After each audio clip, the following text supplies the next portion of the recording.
이곳에 함께 예배하고 있는 우리 사랑하는 청년들과 온라인으로 함께 예배하는 우리 청년들의 오늘과 내일의 삶 가운데 하나님으로부터 은혜와 평강이 넘쳐나기를 축복합니다. 매일매일 성령으로 충만하시기를 바랍니다. 말씀으로 충만하십시오. 매일 주님과 동행하며 승리하는 저와 여러분들이 되기를 주님의 이름으로 축복합니다. 이번 주에 혹시 그 첫눈 왔는데 보셨습니까? 첫눈.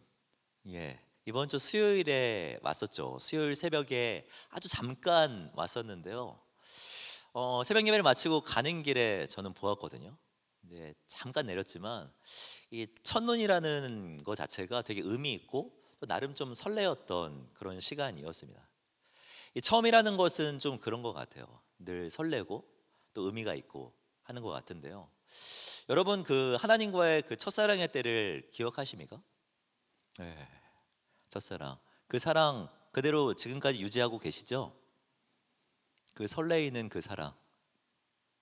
네? 그 사랑 이 시간 함께 예배하면서 회복되는 은혜가 있기를 바라고요. 혹시 아직 그 사랑을 맛보지 못한 청년들이 있다면 그 첫사랑이 시작되는 그런 시간이 되기를 주님의 이름으로 축복합니다.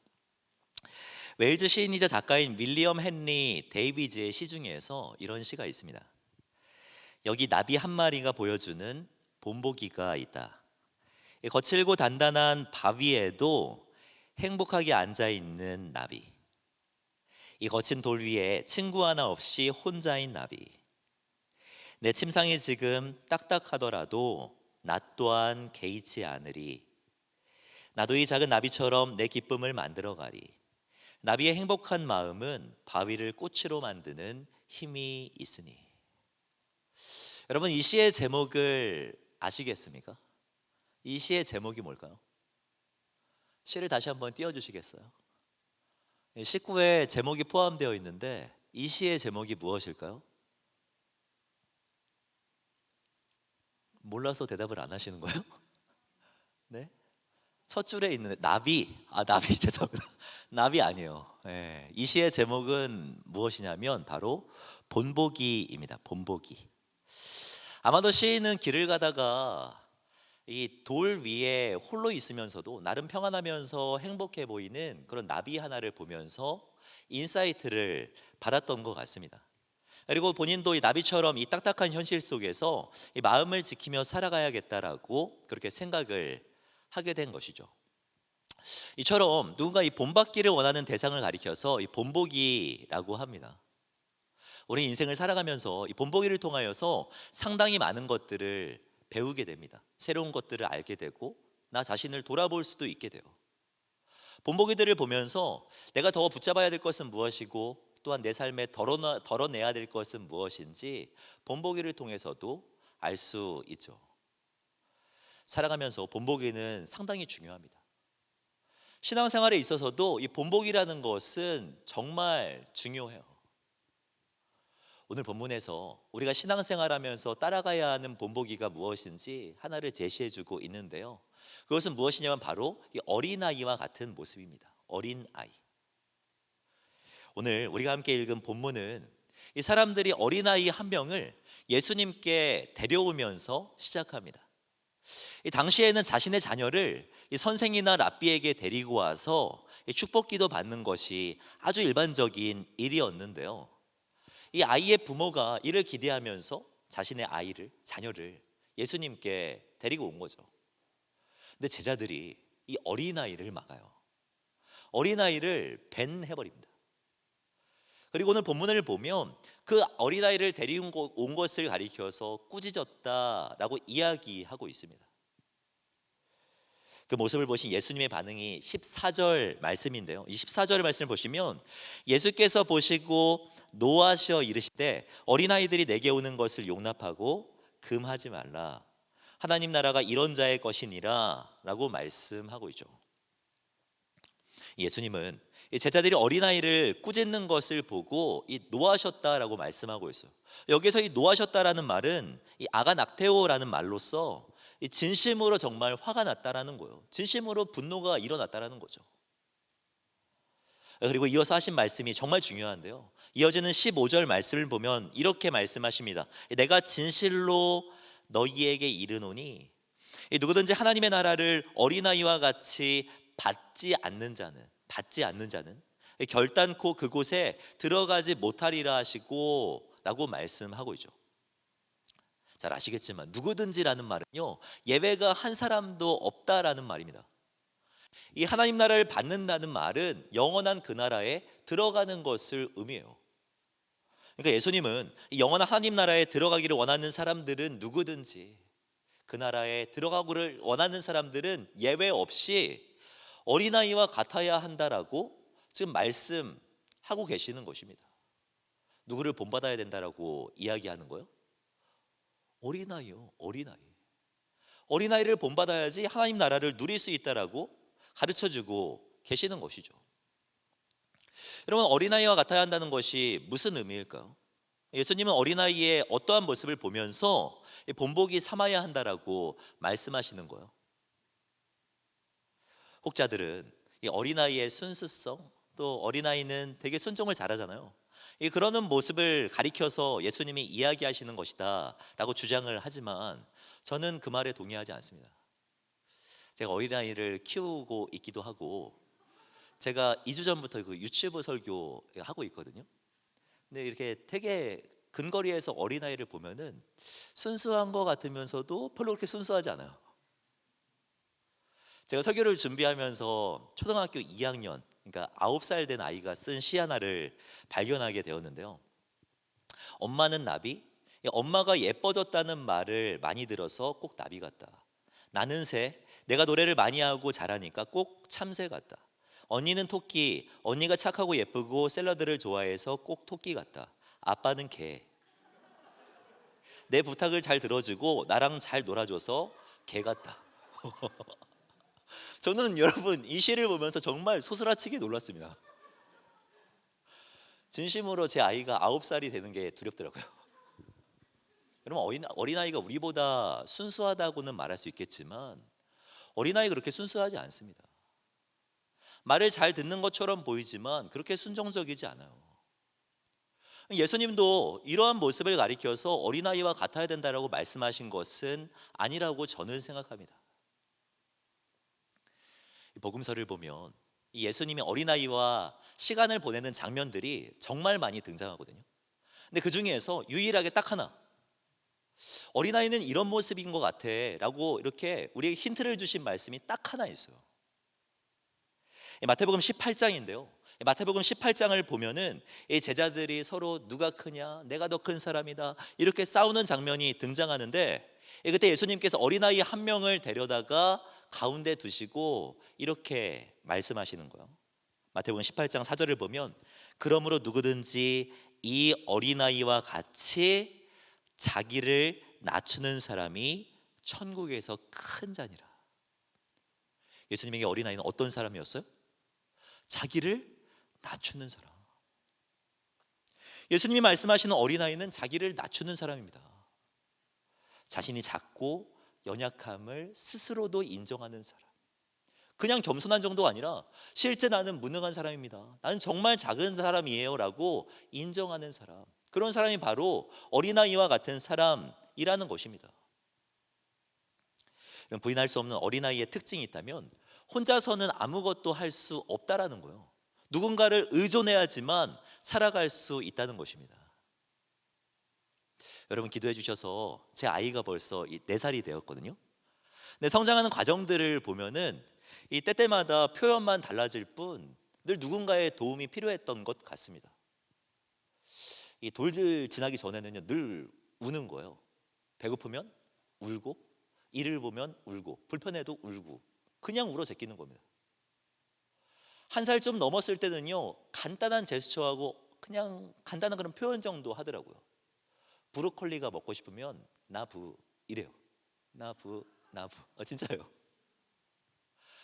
안겨서 어디를 가고 싶고 하면은 진짜 손가락 가리키면서 이렇게 합니다. 지금은 말을 상당히 잘할 뿐 여러분, 여전히 이 친구에게는요 누구의 도움이 필요하고 자신 스스로는 절대 살아갈 수 없습니다. 예수님이 어린아이와 같아야 된다라고 말씀하시는 것은 이와 같이 누구를 의존해야 된다, 이 의존성을 가지고 있어야 된다라는 의미라고 저는 생각을 합니다. 성경에 어린아이라고 할 때 이 두 가지 표현이 등장하거든요. 이 첫 번째, 그 오병이어를 가지고 왔던 어린아이 있지 않습니까? 예수님께 자신의 도시락을 드렸던 그 어린아이는요, 파이다리온이라고 기록되어 있어요. 파이다리온, 뭔가 조금 더 성장해서 자기 주도적일 수 있는 어린아이를 가리킵니다. 근데 오늘 본문에 등장하는 이 어린아이는 파이다리온이 아니라 파이디온이에요. 파이디온이란 보다 어린아이를 말합니다. 자기 스스로는 살 수 없는 사람을 말을 해요. 누구를 의존해야지 살아갈 수 있는 존재가 바로 파이디온입니다. 예수님께서 하나님 나라를 누리기 위해서는 어린아이와 같아야 된다라고 말을 할 때 그 어린아이는 파이디온, 스스로 살아갈 수 없는 존재, 의존해야지 살아갈 수 있는 존재를 의미한다는 거예요. 우리는 우리의 연약함을 솔직하게 주님 앞에 고백할 수 있어야 합니다. 우리의 무능을 인정해야 합니다. 하나님 앞에서 나는 지극히 작은 자임을 인정하며 하나님의 은혜를 사모하고 하나님을 붙들며 매일매일 살아가는 것이 필요하죠. 사랑하는 청년 여러분, 낮은 곳에 있어야지 높은 곳을 볼 수 있고요, 작아져야지 위에 계신 분을 볼 수 있습니다. 기독교 작가인 C.S. 루이스는 이런 말을 했어요. 밑만 쳐다보는 사람은 위에 계신 분이 누구신지 이제 볼 수 없다. 저는 이 말을 이렇게 보고 나서 큰 위로를 받았습니다. 아, 키가 크지 않아도 되겠구나 라는 생각이 제 안엔 들었거든요. 여러분, 작아지는 자가 위에 계신 분을 볼 수 있대요. 낮아진 자가 높은 곳을 볼 수 있다는 겁니다. 어린아이와 같이 낮아진 조가 주님을 의존하며 나아갈 때 하나님의 나라가 시작되는 것을 볼 수 있다는 거죠. 어린아이와 같이 주님을 의존한다는 것은 주님 아닌 다른 것을 내려놓는 것을 의미합니다. 이어지는 문맥을 보면 이 어린아이와는 전혀 상반되는, 그러니까 완전히 대조되는 한 사람이 등장하는데요. 그 사람은 부자였고 청년이었어요. 청년. 평행 구절인 누가복음 말씀을 보면 이 청년은 또 관원이었다라고 이야기하는데요. 여기서 말하는 이 관원이란 우리로 하면은 국회의원이라고 할 수 있어요. 이른 나이에 국회의원까지 됐고 부도 많이 축적했습니다. 그뿐만 아니라 이 청년은 상당히 매너가 있었다라고 이야기해요. 상당히 친절했고 양심적이기까지 합니다. 이 말씀을 과몰입해가지고 묵상하다 보니까 진지하게 얼굴이 궁금하더라고요. 이 정도 가지고 있으면 얼굴이라도 안 돼야 되는 거 아닌가? 저만 그렇습니까? 모든 것을 다 가지고 있는 것처럼 보이는 이 청년이 예수님께 나와서 질문하는 거예요. 영원한 생명을 얻기 위해서는 내가 무엇을 해야 합니까? 라는 질문을 한 것입니다.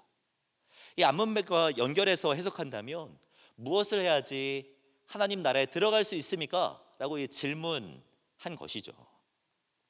십계명을 잘 지켰습니다. 살인하지 말라, 간음하지 말라, 도둑질하지 말라, 남의 것을 탐내지 말라, 부모를 공경하라는 이 명령까지 다 순종한 거예요. 순종하고 노력해서 많은 것들을 갖췄지만 여전히 채워지지 않는 그 갈증 때문에 예수님을 찾아온 거죠. 예수님에게 질문하는 거예요. 영원한 생명을 누리기 위해서, 그 충만한 기쁨을 누리기 위해서는 무엇을 해야 합니까? 라고 질문한 것입니다. 그때 예수님께서 하신 말씀이 21절 말씀입니다. 21절을 보면 예수께서 그를 보시고 사랑하사 이르시되 네가 아직도 한 가지 부족한 것이 있으니 가서 내게 있는 것을 다 팔아 가난한 자들에게 주라. 그리하면 하늘에서 보화가 내게 있으리라. 그리고 와서 나를 따르라 하시니 라고 말씀하신 것입니다. 여러분, 오해하지 말아야 될 것은 모든 사람에게 재산을 다 팔아야 된다라고 이야기하는 것이 아니라는 사실입니다. 예수님은 무소유를 주장하지 않으셨어요.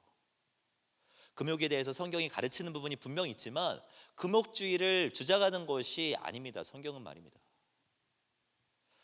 부자가 천국에 들어가지 못한다라고 말씀하지도 않고요. 그렇다고 가난하다고 구원받는다라고도 이야기하고 있지 않아요. 이 재산의 문제는요, 구원의 문제와 전혀 상관이 없습니다. 예수님도 이 돈에 관심이 있는 것이 아닙니다. 오늘 본문을 자세히 보시면 너의 재산을 팔아서 다 나에게 가져와 라고 말씀하지 않으셨어요. 네 재산 다 팔아가지고 우리 집 앞에 버려라 라고 이야기하지 않으셨다고요. 예수님의 관심은 돈이 아니라 손에 있어요. 손. 그 손이 무엇을 붙들고 있는가, 무엇을 쫓고 있는가, 무엇을 사랑하고 있는가, 그 마음 중심에 무엇이 있는가에 대해서 지금 말씀하고 계시는 거죠. 정말 안타깝게도 이 부자인 청년은요, 예수님의 제안을 거절한 채 그냥 돌아가 버립니다. 22절 말씀을 보면 그 사람은 재물이 많은 고로 이 말씀으로 인하여 슬픈 기색을 띠고 근심하며 가니라 라고 말씀하고 있죠. 우리 안에도 이 부자 청년과 같은 모습이 있지 않은지 돌아볼 필요가 있습니다. 여러분 스스로 한번 질문해 보세요. 우리는 무엇을 붙들고 있습니까? 우리는 무엇을 사랑하고 있습니까? 우리 마음의 중심에는 무엇이 있습니까? 우리가 이 땅을 살아가면서 이 하나님 나라를 누리지 못하는 이유는요, 우리가 가진 것이 없기 때문이 아니라 우리가 가지고 있는 것이 너무 많기 때문입니다. 부자 청년이 그러지 않았습니까? 우리 어려서부터 불렀던 찬양 중에 이런 찬양이 있어요. 이 돈으로도 못 가요라는 제목의 찬양이죠. 그죠? 다 아시죠? 돈으로도 못 가요 하나님 나라. 뭐예요? 너무 어린이 찬양을 감성적으로 불렀나? 힘으로도 못 가요 하나님 나라. 돈으로도 못 가요 하나님 나라, 힘으로도 못 가요 하나님 나라. 근데 여러분 생각해 보면 사실 돈으로도 못 가는 것이 하나님 나라가 아니라 돈 때문에 못 가는 것이 하나님 나라예요. 내 안에 돈이 너무 많기 때문에. 힘으로도 못 가는 것이 아니라 힘 때문에 못 가는 건 아닙니까? 부자 청년이 하나님 나라를 거부한 것은요, 자신이 가진 것이 없어서가 아니라 가진 것이 너무 많은 고로였습니다. 예수님보다 사랑하는 게 너무 많아요. 영원한 생명보다 사모가 되는 게 너무 많습니다. 하나님 나라보다 더 소중한 게 너무 많았다는 것이 이 청년의 문제 아닙니까? 여러분 하나님 나라를 누리기 위해서는 예수님을 우선순위 삼아야 합니다. 예수님을 붙들어야 해요. 예수님만을 말입니다. 어린아이의 또 하나의 특징이 있는데 어린아이는 이 한 손에 두 가지를 붙잡지 못한다라는 것입니다. 우리는 그렇지 않잖아요. 근데 어린아이는 대부분 이 한 손에 여러 가지를 붙잡지 못합니다. 어릴수록 말입니다. 얼마 전 명절 때로 기억하는데 제가 아버지 댁에 이제 방문했을 때 그 이제 집에 한 어르신이 5만 원짜리 지폐를 어린아이에게 지어줬어요. 신사임당 그려져 있는 거 있죠. 지어줬어요. 손에 이제 받고 붙들고 있는데 또 다른 어른이 캔디 하나를 이 아이에게 건네주는 겁니다. 그 있지 않습니까? 그 말랑말랑한 카우가 그려진, 그거를 이제 도준이한테 건네줬더니 바로 진짜 고민도 안 하고 바로 5만 원짜리 지폐를 던져버리고 그 말랑말랑한 카우 그려진 그거를 잡더라고요. 여러분 우리였으면 그랬겠습니까?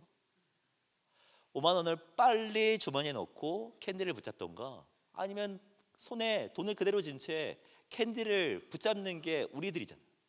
근데 어린아이는 그렇지 않다니까요. 더 좋은 게 생기면 자기 걸 내버리는 거예요. 더 소중한 게 있으면, 더 우선순위인 게 있으면 자기 걸 버려버리는 겁니다. 예수님께서 우리에게 기대하는 믿음이 바로 이와 같은 믿음 아니겠습니까? 주님 안을 붙드는 것, 주님을 우선순위 삼는 것, 하나님 나라를 가장 소중하게 생각하는 것, 그것을 우리에게 기대하시는 것이죠. 여러분 기억나실지 모르겠지만 부인할 수 없는 사실이 있다면 누구나 누구에게나 어린아이와 같은 시절은 있었다라는 것입니다. 그렇죠? 여러분 나이에서 15를 빼보세요.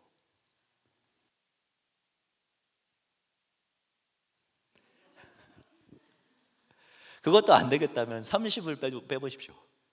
저는 그래도 파이디오는 아닌 것 같더라고요. 35까지 빼보십시오. 여러분, 태어나지 않았어요? 누구에게나 어린아이와 같은 때가 있었어요. 진짜요. 상상이 안 가겠지만 저에게도 있었습니다. 도와준 사람이 없으면 살아갈 수 없는 그때, 누구를 붙들지 않으면 살아갈 수 없었던 그 어린아이 시절이 있었다고요. 사탕 하나만 손에 붙들고도 세상을 다 가진 것처럼 행복해했던 그때가 있지 않았겠습니까? 기억은 안 나지만. 그러나 여러분, 우리가 또 기억해야 될 것이 있다면 우리의 신앙생활에 있어서도 이 어린아이와 같은 시절이 분명 있었다라는 겁니다. 예수님을 처음 만났을 때 여러분 기억하세요? 예수님과 첫사랑이 시작됐던 그때를 기억하십니까? 그때는 분명 여러분들 다 고백했을걸요. 주님 없으면 나 살 수 없다고, 나 주님만을 위해 살아가겠다고, 주님 손 붙들고 캔디 하나 붙들고 행복해했던 그 어린아이처럼 주님 한 분 붙들고 너무 만족하며 행복해했던 그때가 있지 않습니까? 예수님을 믿는 누구에게나 첫사랑이 있었고 어린아이와 같은 시절이 분명히 있었을 것입니다. 근데 여러분, 왜 이렇게 늙었어요? 네? 왜 이렇게 복잡해졌습니까? 미안합니다. 왜 이렇게 폭삭 사갔어요? 어린아이 시절로 돌아갑시다. 주님만으로 행복했던 그때로 돌아갑시다. 주님만을 붙들고 만족스러웠던 그 첫사랑을 회복합시다. 그 믿음 붙들고 나아갈 때 우리 가운데 하나님의 나라가 시작될 것입니다. 말씀을 정리하고 싶습니다. 여러분, 오늘은 임시총회입니다. 그죠? 임시총회 앞두고 여러분 기대가 되십니까? 오늘 이제 회장, 부회장, 총무, 회계서기를 뽑는 날인데 제가 말씀을 준비하면서 예언을 하나 하면 좋을 것 같다는 생각이 들더라고요. 네? 누가 뽑힐지 예언한다는 것이 아니라 전 100% 확신하는데 누가 후보로 나오든 그 사람은 분명 깜짝 놀라면서 걱정과 두려움이 생기기 시작할 겁니다. 네? 그럴 거예요. 내가? 후보로 호명되면 그 동시에 내가 한다고? 나 못하는데? 라는 생각이 누가 후보로 추천되든 들걸요?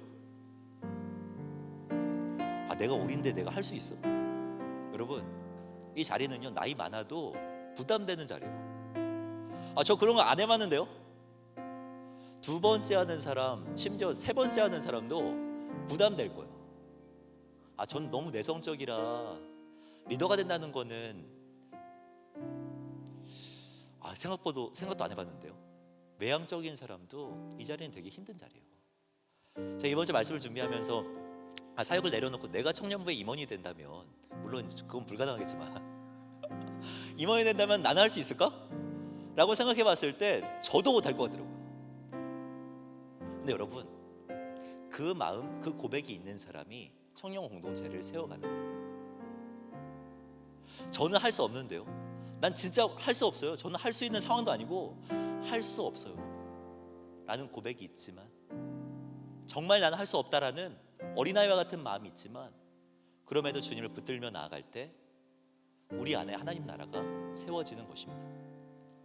임총회에 진지한 마음으로 대하시길 바라고 적극적인 마음으로 임하시길 바랍니다. 두려운 마음 다 들 거예요. 걱정 다 들 수 있어요. 하지만 주님 붙들고 내가 이 공동체를 섬기겠습니다 다짐하며 나아갈 때 여러분 한 사람 한 사람을 통하여서 우리 공동체가 하나님 나라로 변화되기 시작할 것입니다. 이 시간 기도하며 나아갈 때 이렇게 기도했으면 좋겠습니다. 스스로 돌아보면서 좀 기도했으면 좋겠어요. 여러분은 하나님 앞에서 어린아이와 같은 사람입니까? 어린아이와 같은 사람이에요. 성인이 되었다고 해서 하나님으로부터 자유를 선언한 것은 아닙니까? 하나님은 지금도 우리가 어린아이와 같기를 원하십니다. 우리에게 어린아이와 같은 믿음을 허락해달라고 기도했으면 좋겠습니다.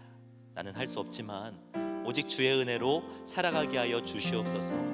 믿음을 붙들고 주님을 붙들고 하나님 나라를 이루어가는 우리들이 되게 하여 주시옵소서. 이 마음 주님 앞에 올려드리면서 함께 기도하며 나가겠습니다.